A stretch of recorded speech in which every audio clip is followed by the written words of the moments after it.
নিজের কোনো চাওয়া পাওয়া থাকতে নেই, শুধুমাত্র পরিবারকে হ্যাপি রাখার জন্যই নিজের দেশ ছেড়ে অন্য দেশে পাড়ি জমাতে হয়। হ্যাঁ, এটাই প্রবাস। পরিবারের সচলতা ফিরিয়ে আনার জন্য হাড়ভাঙা পরিশ্রম করতে হয়, তাও এমন একটা জায়গায় যেখানে ভাই বোন মা বাবা আত্মীয় স্বজন কোনো মানুষ থাকে না।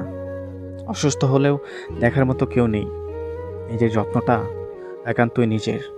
এরপরেও সময় মতো পরিবারে টাকা দিতে না পারলে কত কথাই না শুনতে হয়। দিন শেষে প্রিয় মানুষের সাথে একটু কথা বলার জন্য উতলা হলেও একটা সময় পর সেই প্রিয় মানুষটাই বিরক্ত বোধ করে।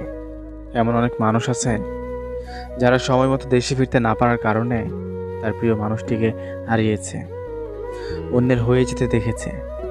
এই কষ্টগুলোও তার একান্তই নিজের, শেয়ার করার মতো কোনো মানুষ পায় না।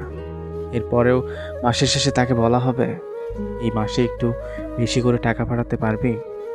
কেউ এটা বলে না, বাবা তুই সেখানে ভালো আছিস তো?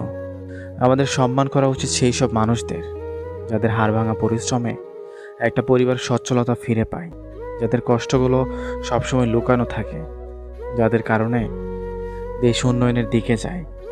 ভালো থাকুক সব প্রবাসী ভাইয়েরা, আল্লাহ তাদের হেফাজতে রাখুক।